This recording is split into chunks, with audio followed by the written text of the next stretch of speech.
Are you stuck in the same old routine at work? Do you find yourself hitting a creative wall, unable to see beyond your current perspective? It's time to break free and unlock the power of fresh perspectives.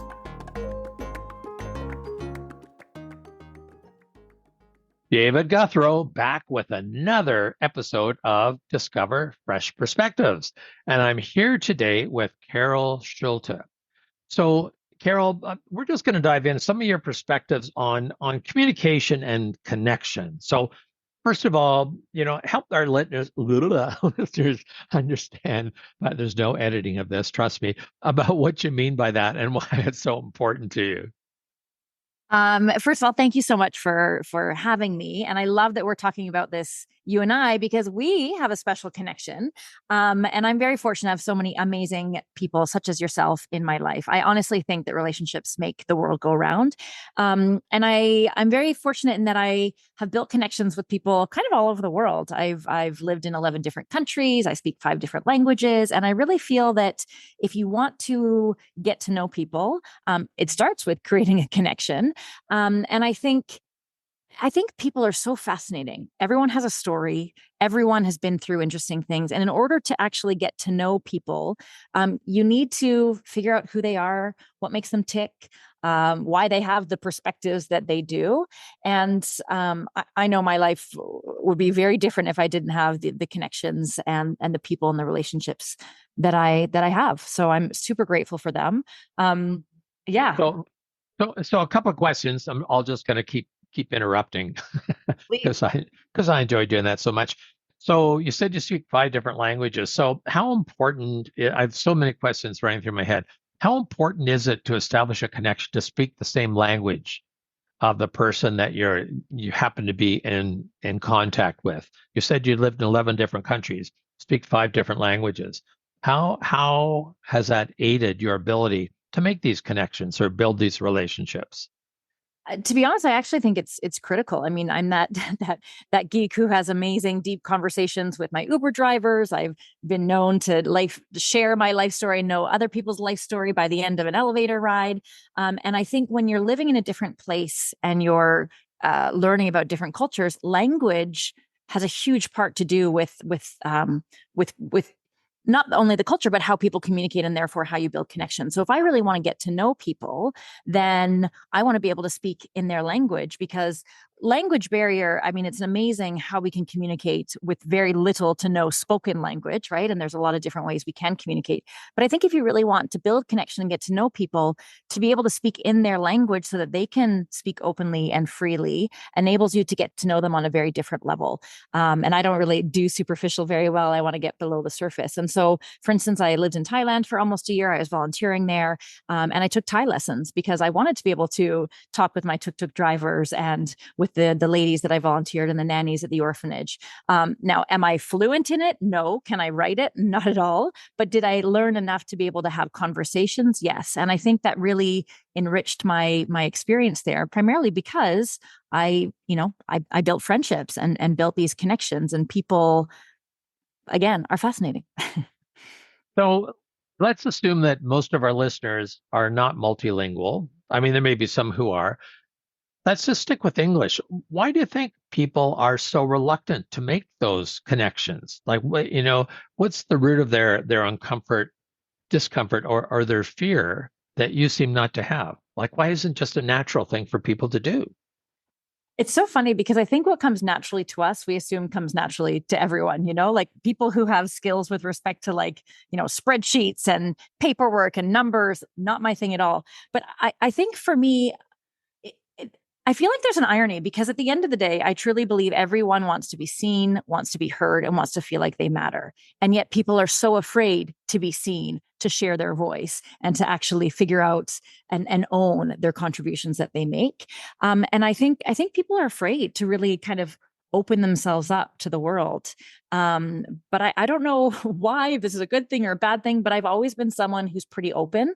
I'm not afraid to share what's going on with me. I'm not afraid to be vulnerable, because I want people to know me, because I want to build connections. And I think the only way you can really build deep connections is through self-disclosure, is through getting raw and real and open and honest and vulnerable.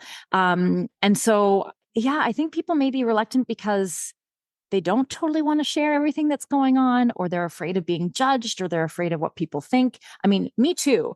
But I also think when I put it all out there, then maybe I'm protecting myself from being judged, because I'm like, listen, I'm owning this. This is what's happening. This is my truth. This is who I am. Take me or leave me.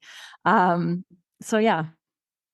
So this this isn't meant to be going into a therapy session, but I'm curious what, you know, but conversations can be therapeutic without that being the intention. So I'm wondering, when you think about you and your life, why is it important to you to be known and to have those connections? Because you should say it's not important for a lot of people. So if you were to speculate and think about that, what's that all about? Why is it important to be known? And any of these questions that you don't want to answer, I'm totally fine with you just closing your eyes and pretending that the screen's frozen.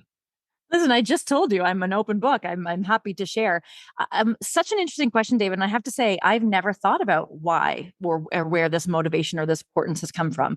But my gut first went to the relationship that I had with my mother. So I was very, very close with my mother. And I really believe that she's the only person that truly got me, saw me, knew what I needed to hear, even if I said something different, know what I was saying, even if my words were saying something very different. And the feeling to know that somebody gets you is so amazing and so special. And I don't think that everybody has that experience. I lost my mom when I was just 24, way too soon. And I mean, totally rocked my world, totally crumbled. And actually was part of the motivation of me exploring and escaping and living in so many different countries, because I wasn't brave enough to face the world without that one person who got me, who saw me, who made me feel enough. And so I think through that experience, like maybe I was craving the need to be seen, to be got by other people. And I think my grief and my healing journey, and I ended up becoming a bereavement facilitator. I got a life coaching certification and a yoga certification, initially thinking I would work with people through end of life and loss, and having those really difficult but important final conversations with the people that they love. And I think that bred more connection, because I heard people's stories, and I think we're afraid to talk about tough stuff. It's very uncomfortable to have uncomfortable conversations. And, why I'm all about engaging in brave conversations is because that's when you get to like life. That's when you get to sort of uncover fears, but also dreams and what's really exciting. And so, yeah, I think connection probably started from the fact that I had such a beautiful relationship with my mother, and the power of that. And that kind of morphed into, when you know people, you want to cheer them on, you care about them, you show up. I'm all about empowering people to help them see what they have within themselves, maybe before they catch up. And I think you can only really see people and want to cheer them on and invest in them when you connect with them. And that has to start with you. You reminded me of many different things. And because this is a conversation and not an interview, I think, it's okay to stray. So here's your own strain. Robert Fulghum, who's written, he's a fabulous storyteller. I remember one of the ones that he told where he was looking at out his window, a number of the neighborhood kids were playing hide and seek. And there was one little kid that was sort of, as I recall, just outside his window behind a bush, who would never be found. And Fulghum just kind of shouted out to him and said, kid, get found, get found. And it just occurred to me that some people are so good at hiding that they never get found. And guess what? That contributes to loneliness, right? And I don't think we need a lot of those people in our lives that know us really, really well, but I think we need some, and at a deeper level, just an I know your name. Mm-hmm. Mm-hmm. What an interesting story. I love that you remember that and went there. I think there's a lot of people who are afraid to be found. A lot of people who spend a lot of time hiding, and a lot of people who have done that for so long, they're not even aware of it. Like it's just, it happens on default. And I absolutely, I think that contributes to loneliness. It's funny. I think there's a lot of people who hide behind this facade. And I think in this world of social media and, what people present online and how they, present themselves, it's not necessarily always the truth. In fact, I would argue that most of the time it's not. It's very much I don't want to say like manipulated, but it's chiseled to be, I don't know what the word I'm thinking of, but they're choosing what they want to put out there and how they want to be perceived and portrayed. And I think for me, because I do that to other people, I look at other people and I can make quick assumptions and judgment. Wow, your life is way more exciting than mine. Or, oh my gosh, you're so successful. And I'm nowhere near that. And, well, why am I here? And I should have done X, Y, and Z by this stage in my life. And I realized that I don't want anyone to feel bad about me. And so I'm very much open and vulnerable because I'm like, I'm doing the best that I can. And I think we need more people who are real, more people who are willing to open the kimono, so to speak, and get vulnerable, because it allows them permission to be themselves as well. And I think we need less perfection out there. We need less polished. We need less pretending and proving and performing, and more like, let's be brave enough to be me. This reminds me again of a conversation that I had with the university pal. There was a bunch of us that used to go cross-country skiing every year after we were graduated. And I remember a very enlightening conversation that I wish I'd had sooner, but so glad that I had it. And that's where one of my friends said, DG, those would be my initials for those that are listening. You're always, asking us questions and getting to know us, and we don't have any idea who you are. Mm. And I remember, oh my gosh, you're right. And was I using my desire to meet other people and asking questions as a way to stay hidden? Because as long as I kept the conversation on them, people didn't get to know me. And I wasn't consciously trying to avoid that, but unconsciously I probably was. And that was a real turning point for me, that, the conversations have to be in balance. There's another funny story just occurred to me that after 9/11, I started, as you know, I use the nose flute quite often as an icebreaker. Some of those listening might have listened to one of those early episodes. And I had some great mine here. We could have, we'll do it. Our listeners will be happy you didn't do that, actually, Carol. But I'd use it as an opportunity to have a conversation with someone. I remember after 9/11, I said, every day I'm going to have a conversation with someone, because, after 9/11, a lot of people turtled and they just kind of, stayed away and didn't connect with people. I think the safest way to be in times is with other people. So I'd use the nose as an introduction, had some great conversations. But remember one time I flew into Edmonton very late at night and was staying, it's probably like 1 o'clock in the morning, staying at the airport. I think it was in Leduc or something like that. And going up the elevator at 1 o'clock in the morning, there was another woman in the elevator. And I said, would you like a nose flute? So stupid thing to do, because there was no context for the conversation, right? I thought she's going to ring the buzzer and, just call out for who's this creep. I hope he's not on my floor, because I didn't give the context for the conversation. So why am I having this conversation? And in some cases, there's a lot of salespeople, they're having the conversations because they want to sell you something. In other cases, it's because they want to get to know you. So setting the context for the conversation where you're building the relationship is very important. Just a simple thing is to say, well, here's why I'm asking the question, or here, that sort of thing. And I know for me, I don't want to be the last one standing. So I love having conversations with younger people. My 24-year-old daughter says that's creepy, right? I'll talk to her friends like they're human beings. And guess what? They are. From her perspective, it's kind of weird. But I don't differentiate based on what a person's role is, what their race, what their ethnicity, what their gender preference, any of that stuff. I just want to have a conversation. But I think it makes it safer for that person if I give them a little bit of context about why that conversation is important to me. I think there's so many things that I want to touch on. So I absolutely agree that context is important. And I also think how you show up is always so authentic, David. And people may or may not get that right away. They may or may not be used to that. It may take them a little while to get to know that.